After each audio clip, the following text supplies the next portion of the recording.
Well, Sonny Chiba brought a real physical presence that was unique to Japanese cinema when he was first starting out in the early 60s. So the Chiba I know is the made-for-export Chiba. A lot of people know the Sonny Chiba who did a lot of movies in Japan, like North Sea Chivalry and a lot of his earlier films. And for me, I know The Bodyguard Kiba, I know The Street Fighter Chiba, I know Message from Space Chiba, the one who came over here dubbed mostly. And that Chiba is the sharp poke in the eye of Japanese cinema. He's kind of aggressive, he's in your face, he's very physical.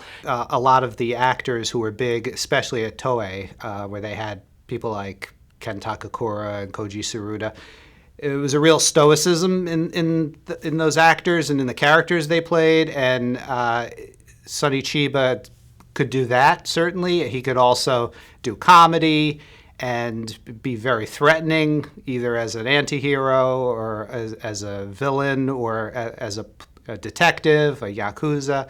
Sonny Chiba in the 70s really moved from being a kind of matinee idol that he was in the 60s to being sort of like a star in his own right, but with a rough edge. He had quite a clean image in the 1960s.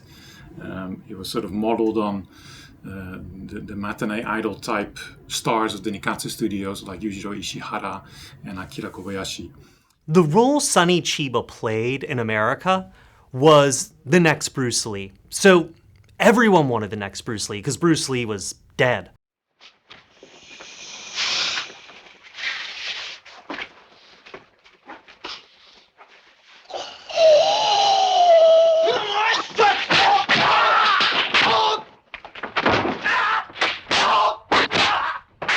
Sonny Chiba was born in 1939, and when he got out of high school, he was interested in becoming an Olympic gymnast. So he went to the Nippon Sports University to study gymnastics. So his goal was to compete in the '64 Tokyo Olympics.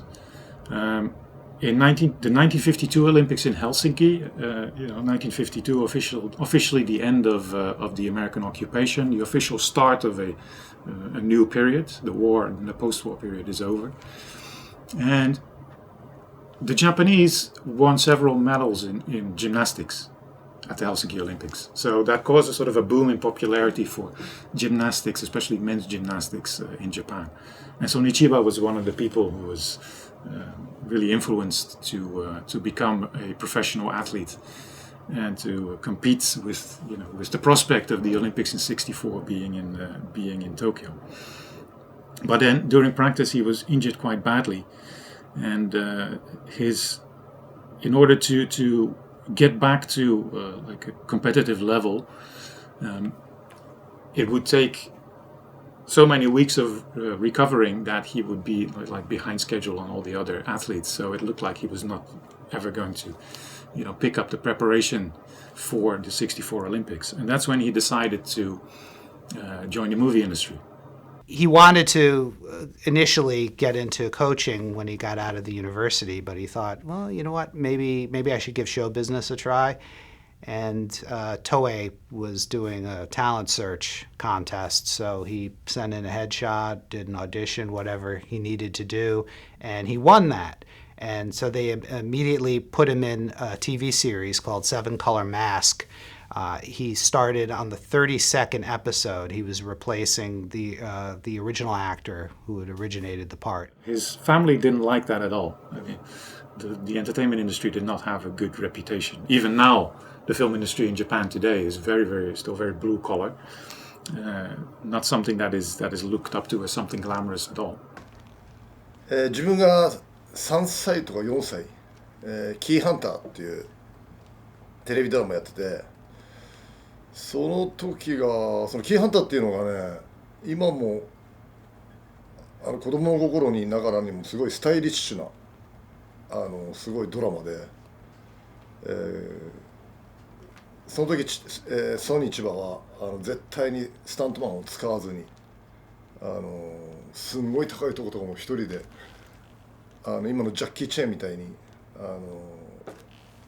一人でアクションやってたすごいかっこいい人でしたね。すごくその時知りました。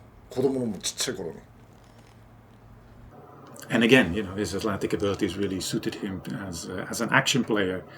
Also because he was able to do his own stunts, and he wanted to do his own stunts. And I think Sonny Chiba saw action work and stunt work, and later on martial arts as really being part of his acting, as being part of the character.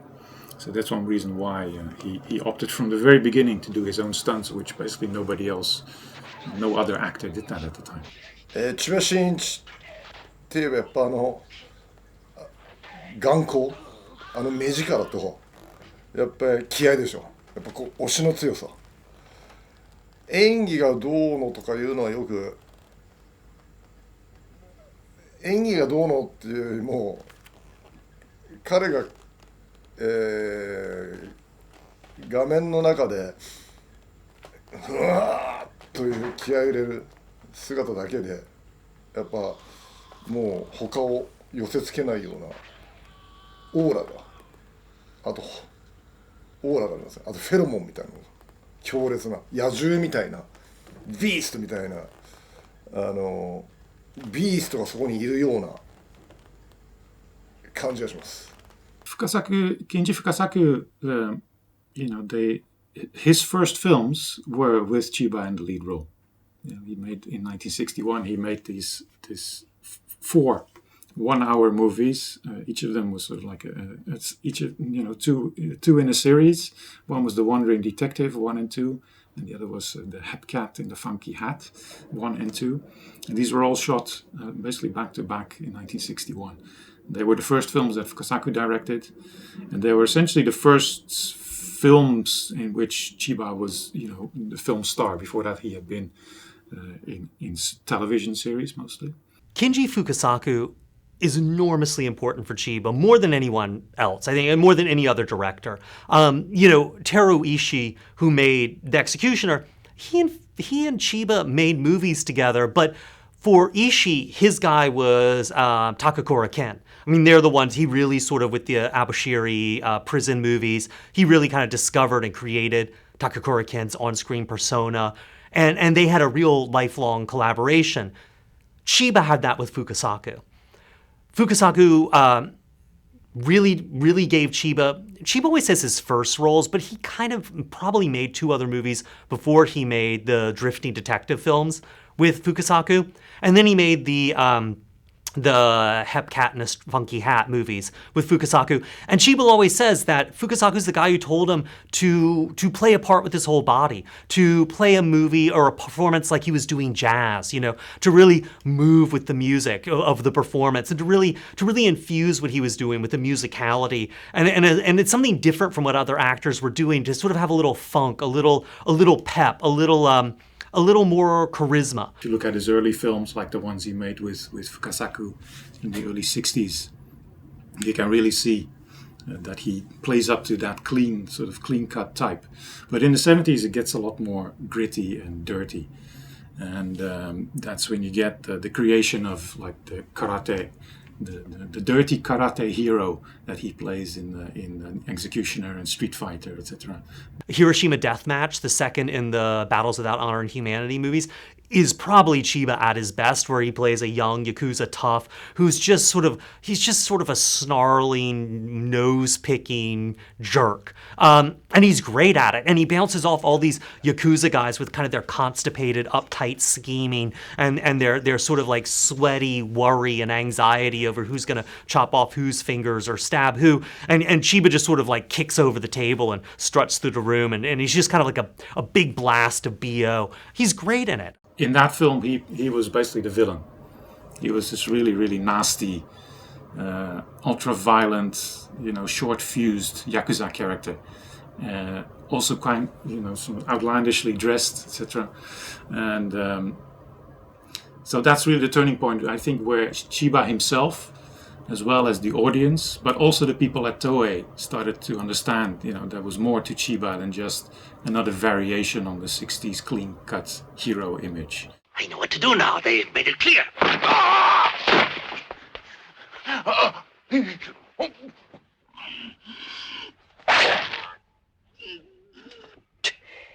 His appeal, I think, was very much a rough masculine one that fit with changing times. The 1970s in Japan were a period of uncertainty, whereas up to the early 70s, things had looked, Japan really looked forward to the future. Kung fu movies came to America and broke big in March of '73 with Five Fingers of Death, and you had Angela Mao and Deep Thrust, you had Duel of the Iron Fist, you had all these movies coming out, and you had Bruce Lee's early films coming out from National General. But the big thing was going to be Enter the Dragon coming in August. Bruce Lee, it comes out, and Bruce Lee is already dead by the time it's released. And so everyone's looking for the next Bruce Lee. And as we get into late '73, already everyone's picking up whatever kung fu movies they can find from Hong Kong. Pretty much everything, down to the very bottom of the barrel, and actually through the bottom of the barrel and on into whatever's beyond the bottom of the barrel, had been licensed and sort of vomited into American theaters towards the end of '73, which is some really terrible movies. Their own distributors described them as trash.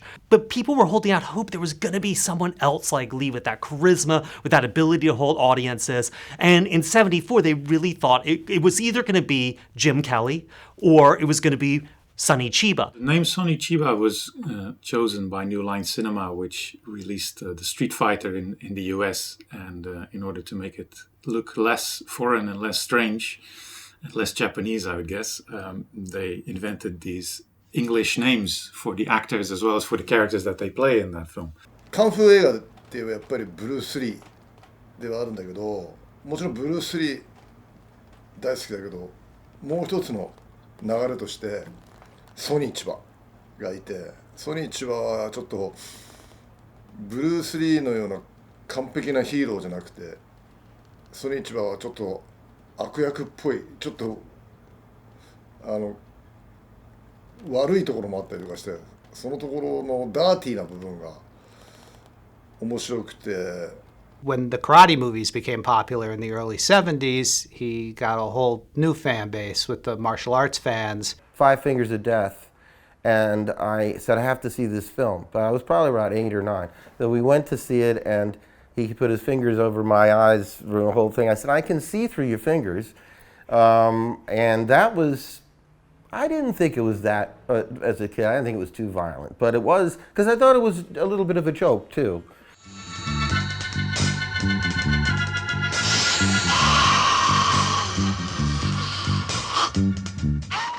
Television completely competing with the movie industry and film, former major film studios falling apart and stopping production entirely. And the Toei was one of the few that continued, and they consciously catered to an audience of young men that was looking for thrills that they couldn't get from TV. So Bob Shaye really didn't want to miss the boat again. And he went over to Toei looking for something and saw the Street Fighter movies, which he had to sort of force them to show him. And apparently his translator didn't like watching them. They're very indelicate. Penises get ripped off. And was really convinced this would be the next big thing. And it was. I mean, the Street Fighter movies were huge. And Chiba did become another big star and a name and a marquee name, but never as big as Bruce Lee. I mean, no one ever became as big as Bruce Lee. He did manage to have a 25-year career really in Japanese or longer in Japanese cinema and television with a number of different TV shows. He had a fan base that got older with him, and then he would also win over younger fans, and eventually it was international.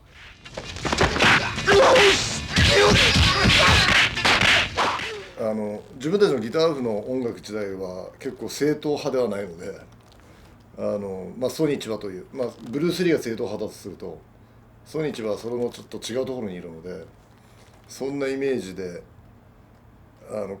自分たちの音楽とソニー・千葉の重ねたりします。Chiba was all about power. I mean, and really the force and the power of his performances and the karate he was doing on screen. But Chiba was also about that physicality and about karate. I mean, karate was not kung fu. Karate was about putting someone down fast. And in a way, Bruce Lee was a perfect overlap of the power of karate to just knock someone down and they don't get up again, coupled with sort of the gracefulness and the speed of kung fu. And Chiba was a little bit in that same wheelhouse. でもちょっと日本独特の、日本っていうのはやっぱカンフーじゃなくて空手なので、ちょっとカンフーは少しアクロバティックな曲芸的なものがあるんだけど、空手はなんかやっぱそういうアクロバティックではないけど、なんか得体の知れない力強さみたいなのがあって、両方好きだけどその違いが面白いですね。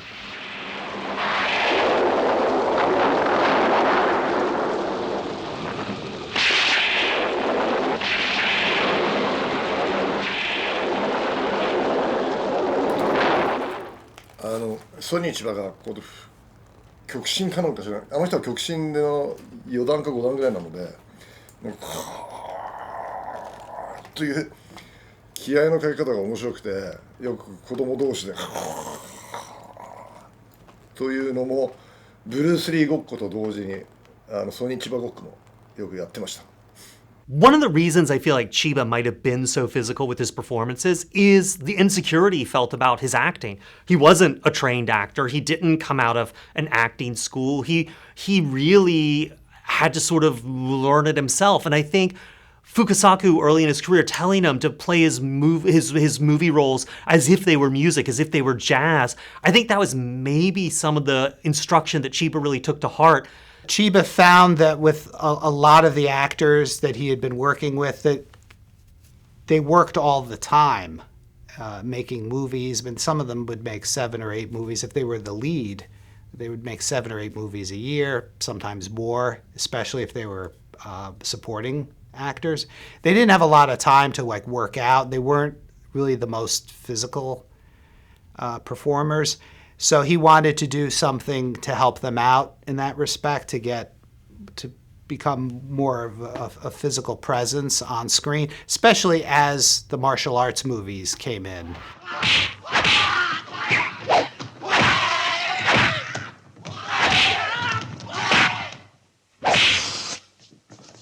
先輩、ここのボスはドイツです。ここにはいねえ。頼んだぞ。Teruo Ishii was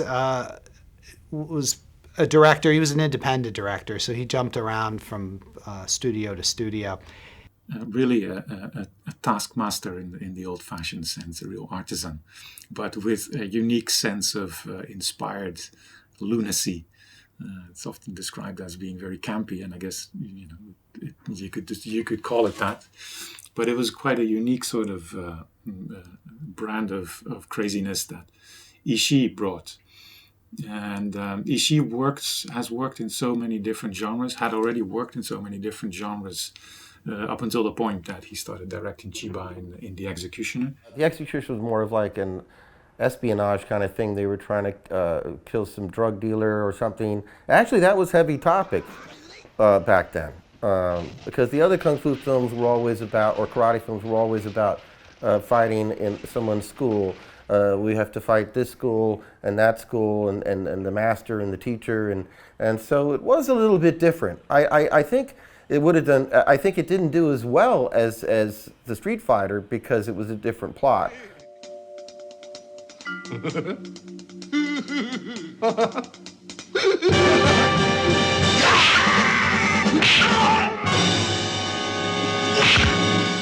And when Larry Joachim picked up The Executioner later in 78 and released, I think it's summer of 78 at the Cine 42, which was a movie theater in Times Square on the Deuce, that really branded it as the action house. It became a huge hit there, and people really saw it as, oh, that's sort of Chiba's theater. That's the place to go see action.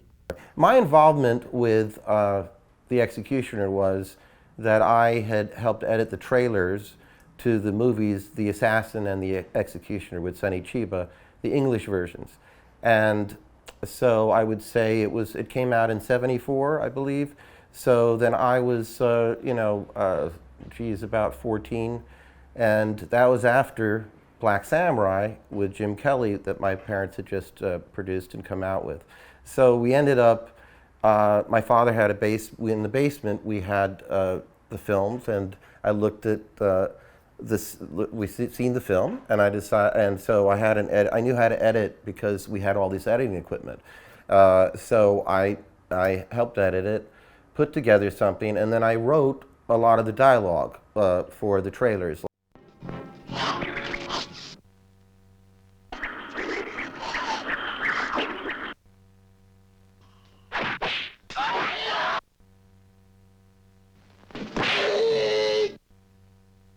Sonny Chiba, that deadly street fighter, is back once again, and he's more deadly than ever. My father had the Green Hornet movies with Bruce Lee and Van Williams theatrically with Fox, and he had put those out, which right after Bruce Lee died. So he had a lot of the Japanese and Chinese companies wanted him to distribute Sonny Chiba, Jackie Chan, and other ones, Dragon Lee, Bruce Lee. I had seen the movie and it was and a lot of times my father would say, well, how do we make a trailer of this, you know? And then I'd say, well, we'll take this scene, take that scene, and I would look through it and I picked it. And we had a system back then which was sort of based on the James Bond trailers, that I had a 16 millimeter of a lot of early James Bond trailers, which would say, James Bond is back. And they would have all this, and I loved that. I used to project it all the time to see it. So once we did that, originally it was Bruce Lee is back with the Green Hornet. And that, and it always worked. So whenever we were doing the trailer, that was what we had. So then we had Sonny Chiba is back. 地獄拳はちょっとブルース・リーの模様ドラゴンとか見た人からはちょっと違う。また主人公がね、ただのヒーローじゃないというか、ダーティーなヒーロー、そこがちょっとまた面白いところで、結構、その空手にこだわってる部分がちょっと面白い。ですごい講談社の体の先生と戦ったりするところとかが戦いながらもやっぱすごい強い先生には敬意を表すような日本的な雰囲気もちょっとあって。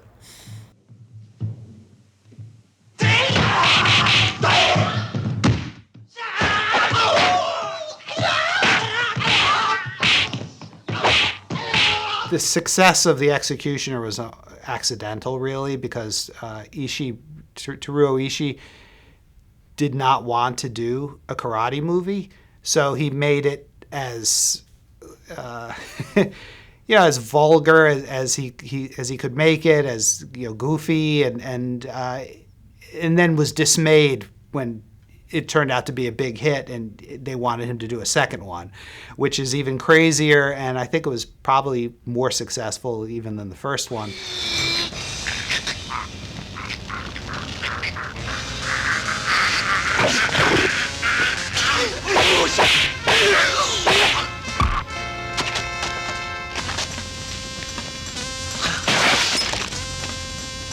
So そういうソニー千葉の後にはもうソニー千葉なしというようなものを日本の中でも作った人だと思います。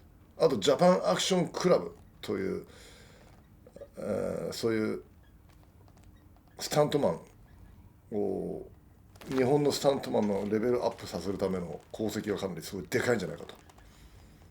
Yeah, from the late 70s, after sort of the karate boom and the whole general worldwide martial arts boom had died down, Chiba moved essentially into doing period action films, as well as taking sort of like a more a mentor role within the Japan Action Club. Some of the alumni from that, like Hiroyuki Sanada, Etsuko Shiomi, had become stars in their own right, and he was sort of their mentor in a way, and so that was another role that he took on during the late 70s and 80s, where it's less about him being the action star, but also because he's getting older. There's also the time when he starts to grow a mustache, so he starts looking more distinguished, and he leaves the hot-headed action parts to his younger vassal, so to speak, from the Japan Action Club.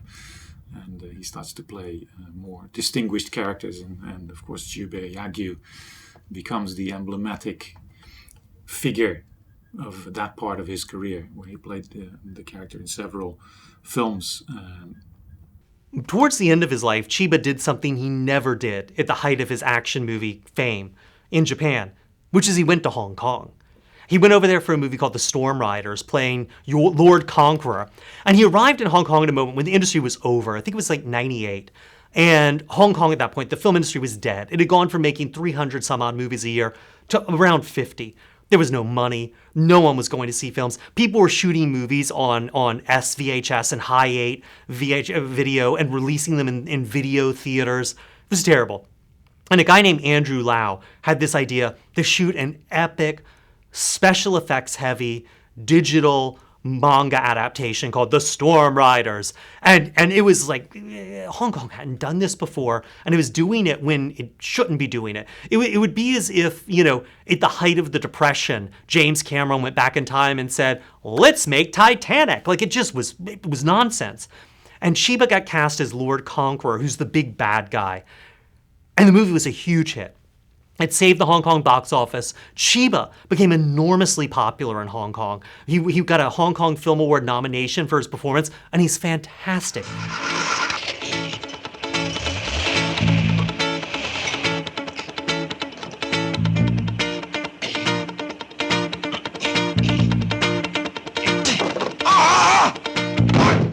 Two things that always I find really interesting about Chiba in terms of his life and his movies reflecting each other is he always seemed to have this frustration and this sense that maybe he wasn't doing exactly what he wanted to be doing. He wanted to be a gymnast. I mean, he wanted to be in the Olympics, and an injury kept him from doing that, and that's how he got into acting.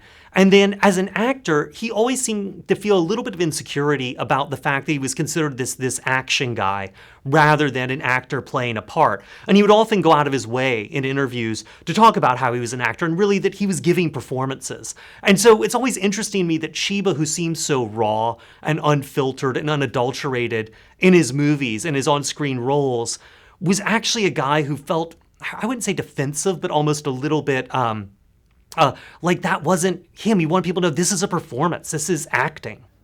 ソニー千葉が日本ではワイルドスピードっていう映画、向こうではなんだっけな、タイトルが違うんだけど、日本ではワイルドスピード、東京ドラフト戦というのにソニー千葉がパッと出てきた時には、やっぱり世界のソニー千葉なんだなっていうことを感じさせる演技で嬉しかったですね、すごい。ヤクザの組長の役やるんだけど、香港では、ジャッキー・チェンがいるけど、やっぱブルース・リーの後にはブルース・リーの後にはもうブルース・リーの続くかっこよさを持ってる人が出てこないように、日本でもやっぱソニー千葉が持ってるような独特の臭みというか、目力、気合、フェロモン、そんな野獣がそこにいるような雰囲気を持った役者というのは。With Sonny Chiba really became an all-round embodiment, I think, of popular cinema, Japanese popular cinema in the 1970s and definitely into the 1980s. I think if somebody wanted to say that the impact Sonny Chiba had on young viewers in the audiences when they saw Street Fighter in 1974 was the same impact that Elvis Presley's Pelvis had on young American viewers when he did the Ed Sullivan Show, I think that would be a fair comparison. It was just sort of raw power thrusting in your face.